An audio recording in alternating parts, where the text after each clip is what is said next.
All right, everybody, this is ATF Sinner from Hate, and you're listening to That Metal Interview Podcast.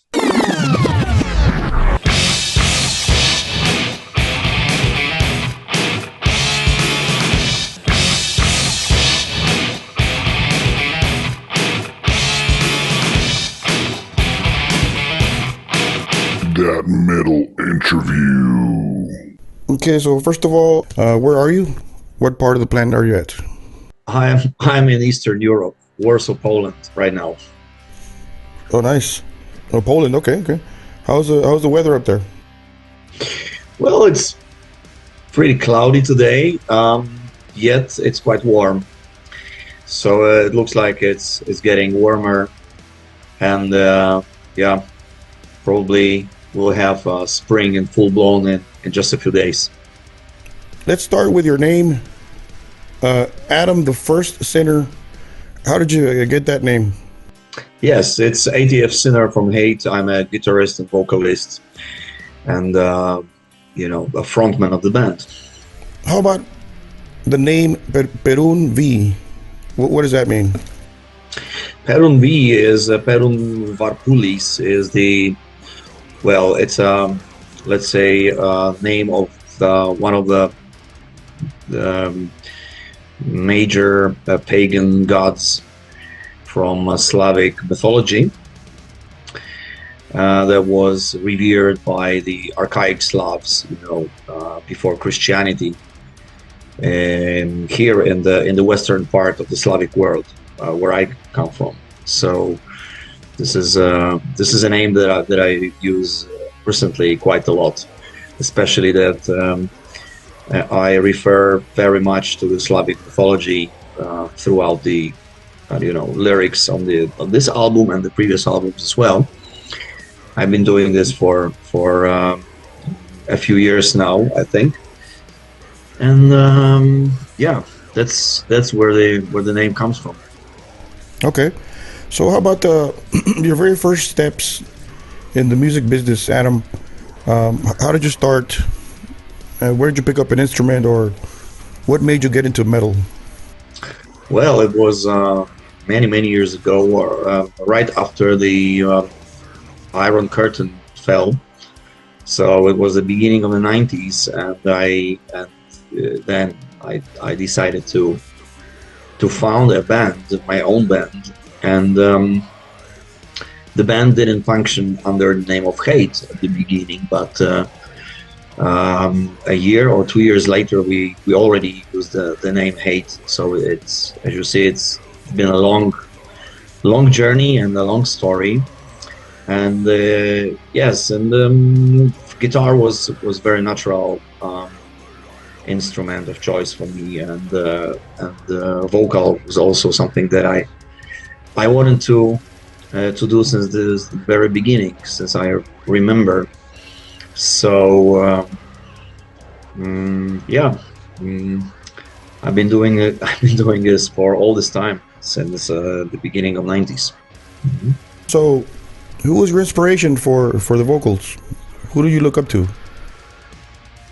Well, musically speaking, from my major inspiration back then was German thrash metal scene, bands like Creator and Sodom, Destruction, Assassin, and others. But I was also very much into the American death metal wave that started back then, and it's pretty fascinating. And early albums from Morbid Angel, Nocturnus, Death, and others. So yeah, that was what really inspired me in the first place, I think.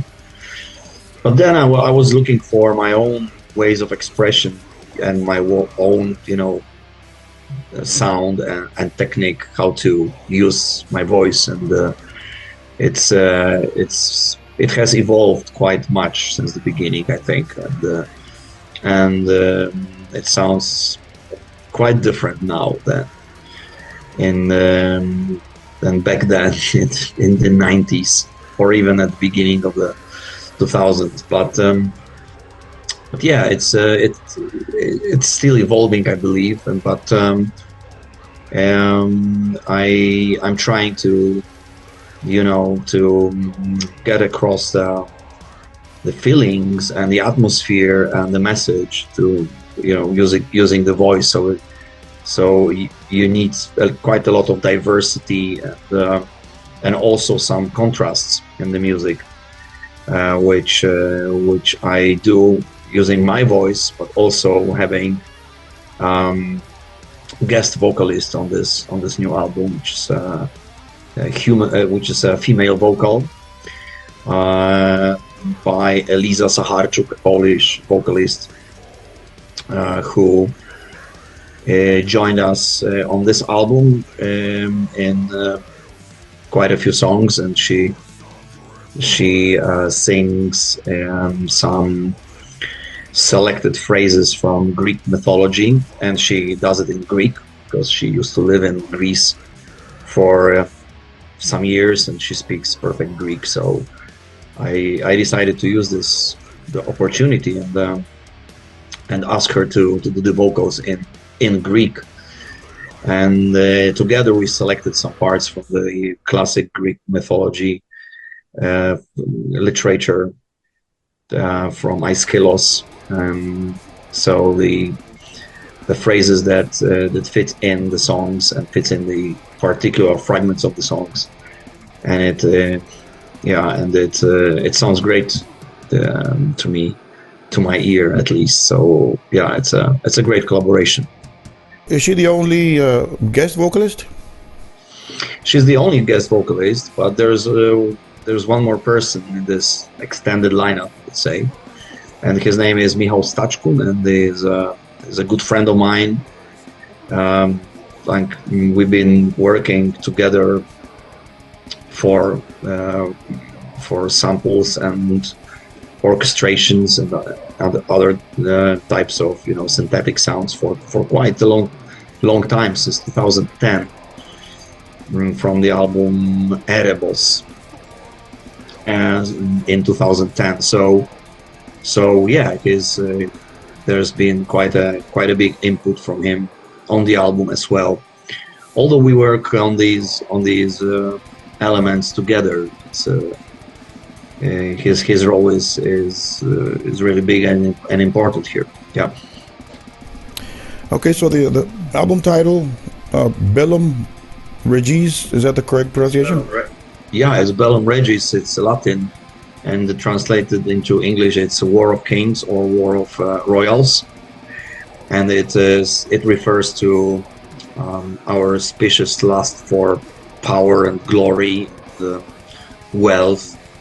So it's about war and conflict, and everything that comes with it. With everything that is connected with it, which is propaganda, and which is rivalry, competition for resources, and all other things like that. And there is a strong theming like that on the album. Although the album is not a concept album, it doesn't have this rigid, structured form, but it has a strong theming, and it is about the pursuit for power and glory, and wealth, and it is also inspired by religion very often. So so it very much inspired by what we can observe around us these days, which is this drastic change in the, say, world order, and the multipolar world coming to light again, with all the consequences, with conflicts and wars and competition. And from the place where I am, which is Eastern Europe, as I said, it's very visible, and you can observe it. For example, the war in Ukraine is in the media, like, all over it, and it makes you think a lot about it. So I think it's very timely. You know, the theming on the album, it has a lot, and has a lot in connection with the present situation and the dynamic processes that the world around us is going through. How has the war in Ukraine affected Poland or Hate, the band? Has that affected you guys in any way? It hasn't affected us in particular, but actually it has been affecting everything around, and not just Europe, but the US, of course. Okay, because this war is just one element of the global, let's say, rivalry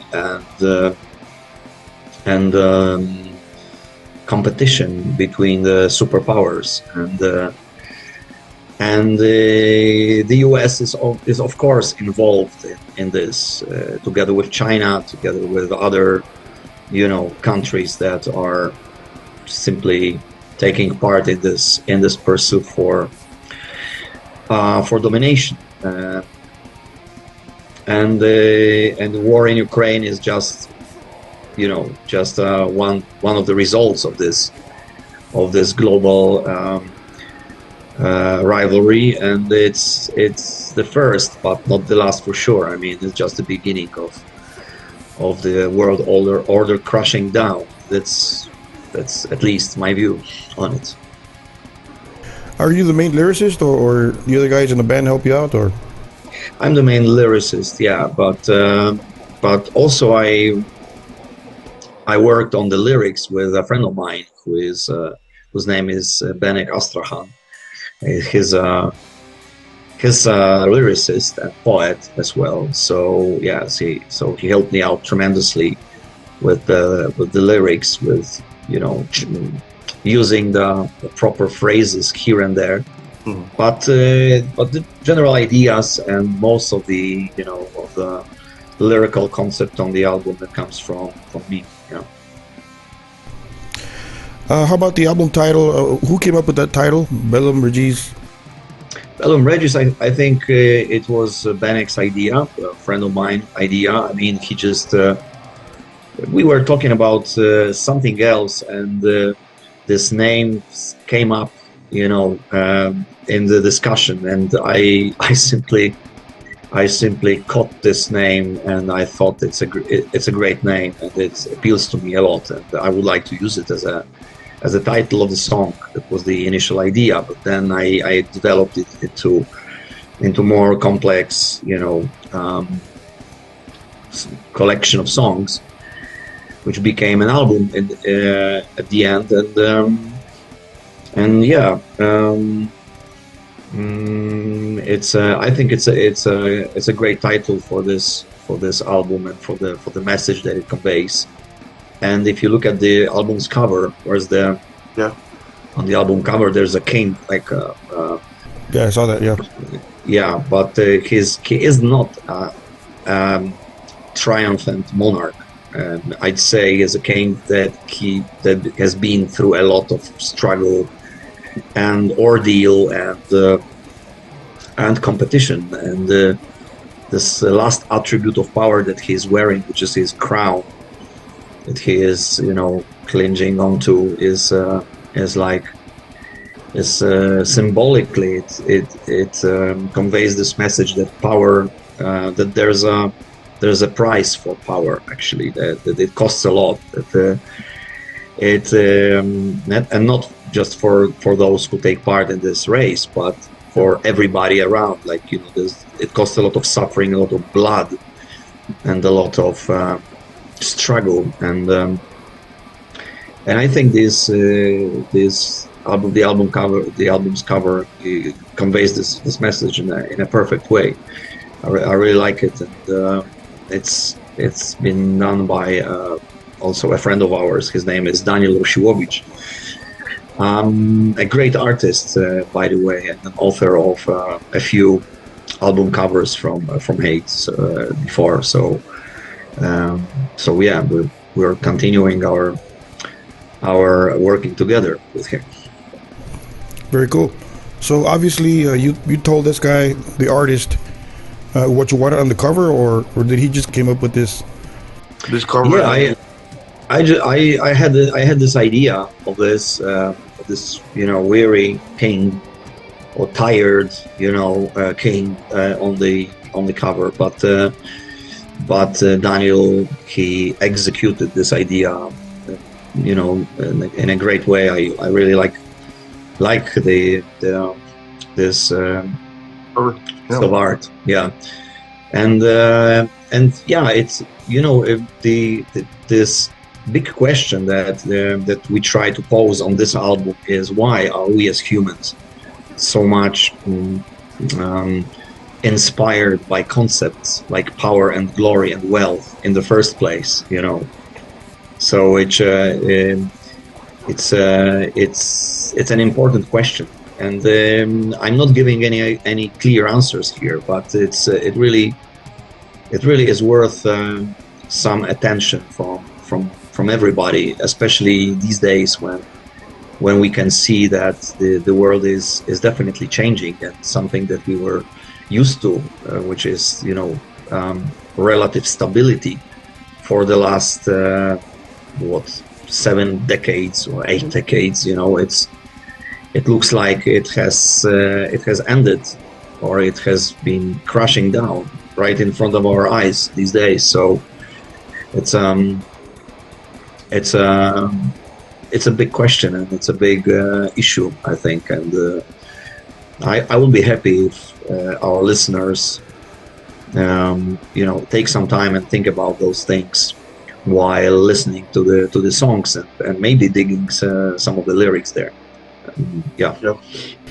Are you 100% satisfied with the production, the song selection, the lyrics, the production, the mixing, or is there something you want to change?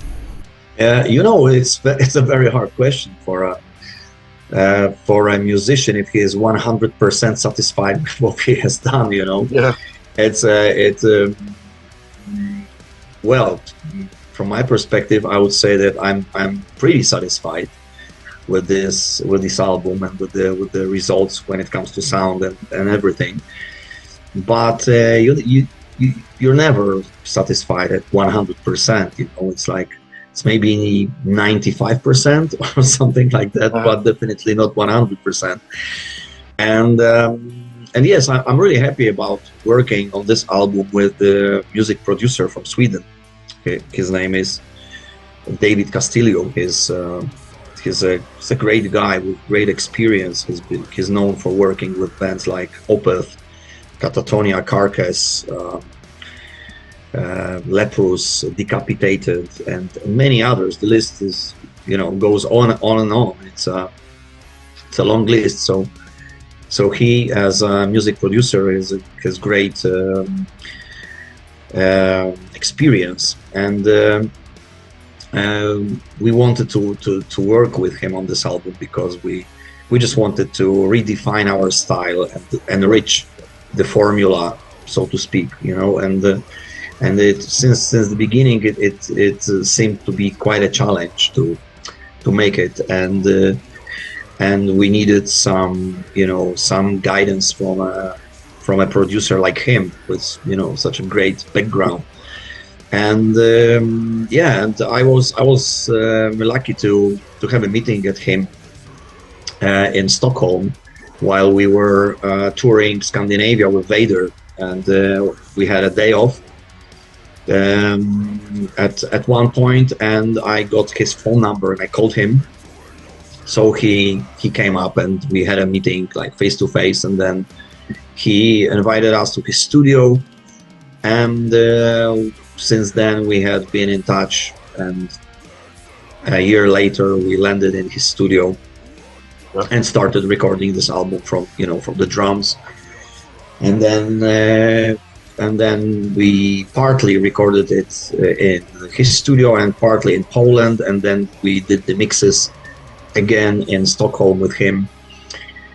And so it was a quite lengthy process, but very satisfying, and I'm really happy about the final result. Did you guys arrange the songs there in his studio, or did you guys do it at your own place before?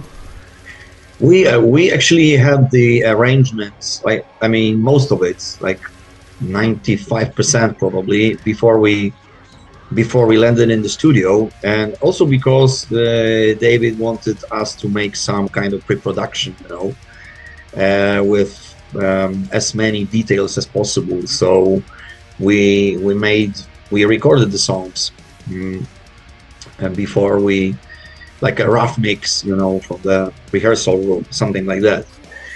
And so he could listen to the songs before we appeared, and at least have some opinion about, the songs and the arrangements and everything. So yeah, so he had some let's say some ideas, some remarks here and there. So he had some suggestions, and we together we discussed them with him, and we made a few changes here and there, but generally most of the music was arranged before we even started recording.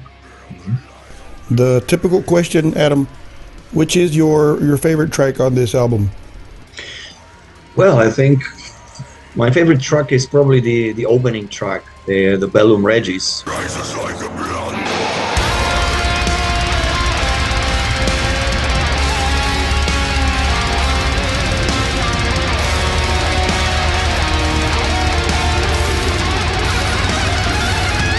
Because it has this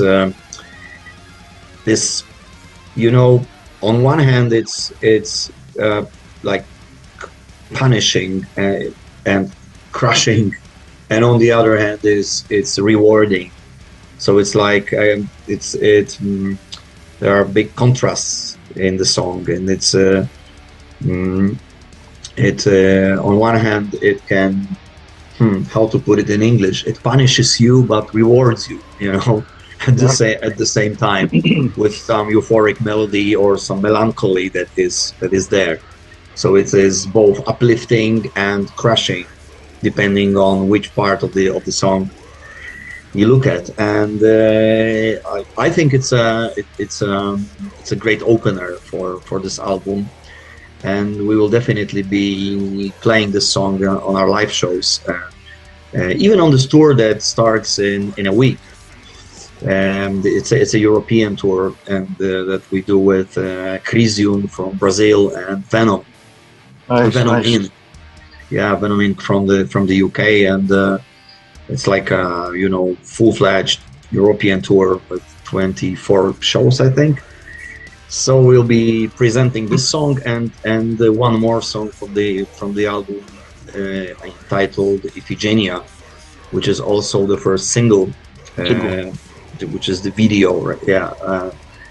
Running on YouTube now already. So yeah, we'll be playing these two songs, but later on I'm pretty sure we'll be adding more songs from this album to our live show repertoire. You guys have about 13 albums and an EP, give or take. Is it difficult, Adam, coming up with a set list? For example, if you have a 30-minute set, a 45-minute set, is it difficult? Yes, exactly. It's quite a challenge, to be honest. Okay, if we have our own show, like when we headline, it is very difficult.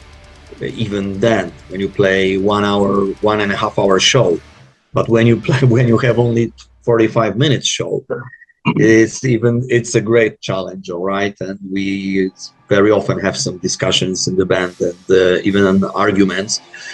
But we have already agreed on the song list for this upcoming tour.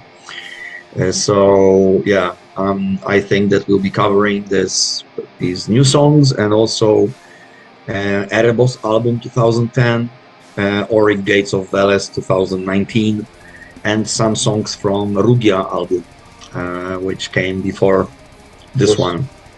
So I think it's going to be quite diverse, and and quite interesting, set of songs to play on this tour. Mhm. Have you had any backlash, like from religious groups along the way, Adam? Maybe in the past. Yeah, we did. We did quite a few times, but it was some time ago. I can say that for the last say 8 or 10 years, we haven't had any problems from the religious facts, as we call them here Yeah. in Poland. Poland, as you can imagine, is quite conservative, traditional country in many aspects. So yeah, there are a lot of people like this in our country operating against the metal scene or black metal scene. But we, for the last 10 years, I think we've been quite lucky when it comes to this type of resistance. But yeah, I remember our shows being cancelled back in the days. I remember in the States, groups of people, Really? like yeah, especially when we were playing a tour with Rotting Christ and Hypocrisy, I believe. No, it was Melekesh, Rotting Christ, and us.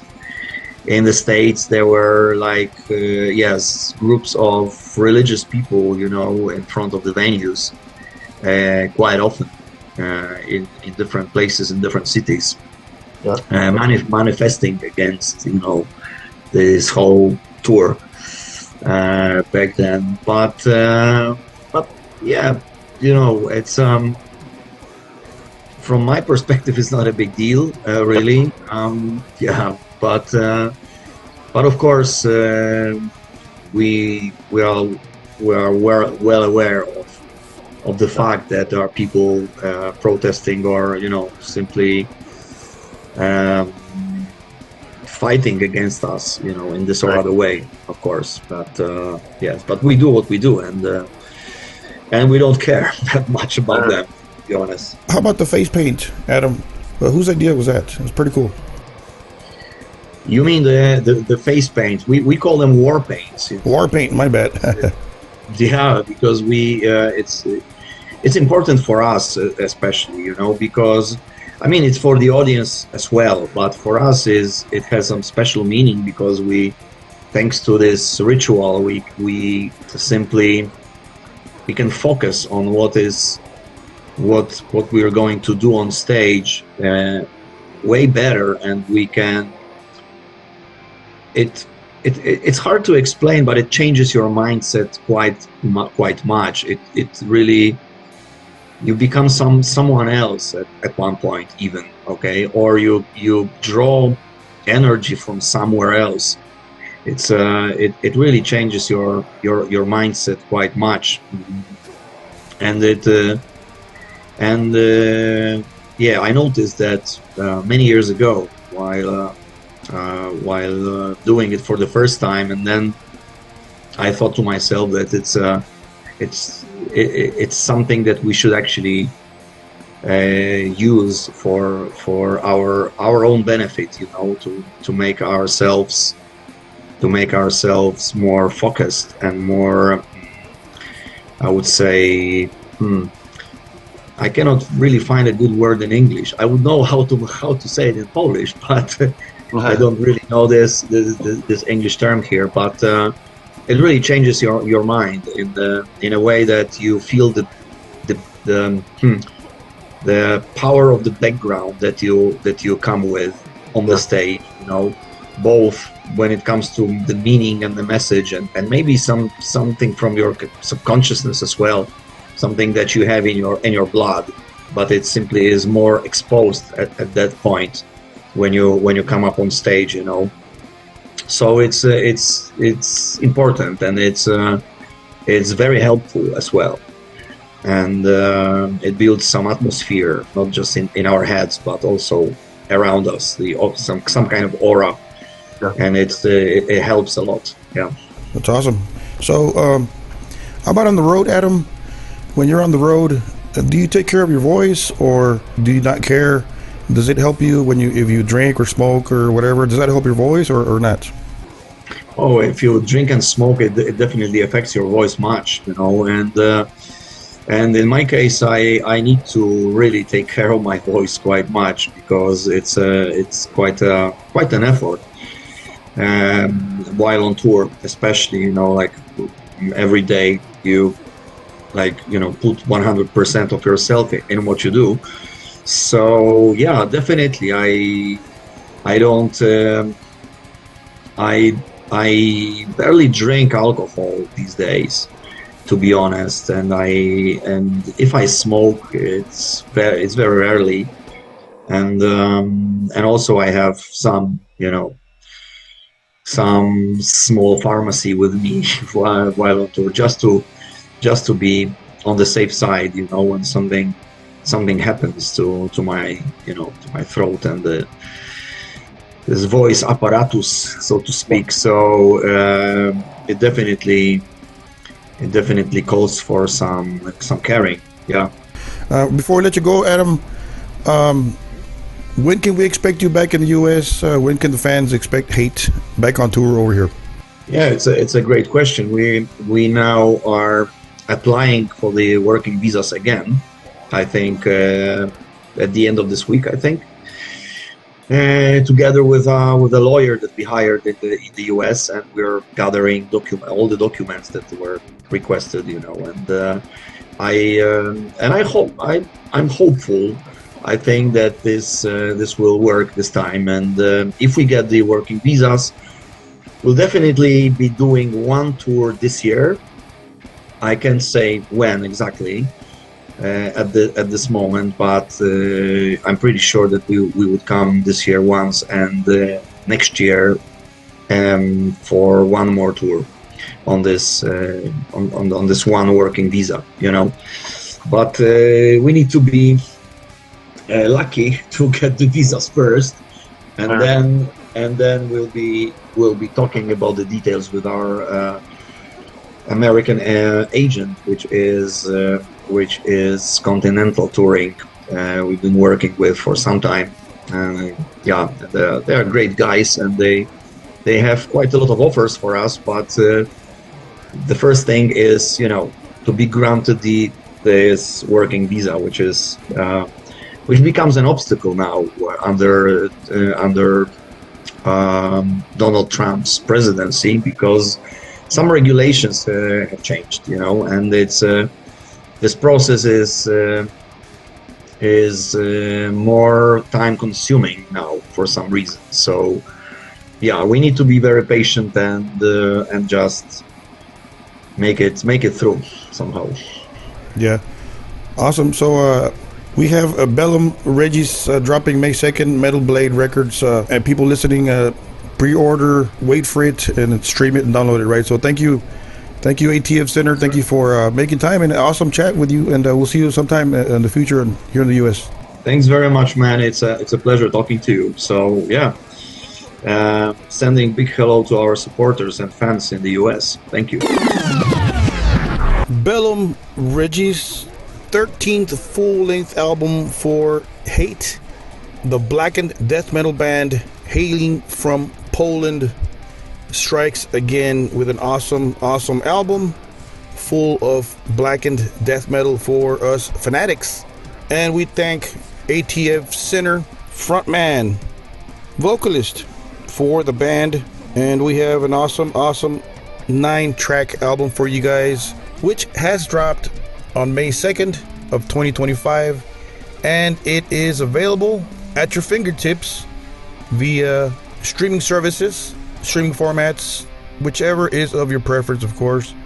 Or you guys can support the guys and Metal Blade Records and purchase physical copies, being vinyl, cassette, CD. I'm not sure which format is available for us fanatics, right? So you might have to contact those people or your record store in your local hometown or city, wherever you might be on earth. And to all our fanatics of That Metal Interview podcast, thank you guys once more from your friend James. from the state of Texas in the mighty US of A, on the third planet from the sun, which I am still spinning around in circles in the solar system just like you. And don't forget to visit our radio station, J-Rock's Metal Zone 95.3 FM. When you visit the Eagle Pass, Texas area close to San Antonio, you guys can tune in, request, and listen to our different programs, rock, metal that is, with myself with several programs, and our great DJ friend AD of Eagle Pass with his shows also. So don't forget to keep it metal.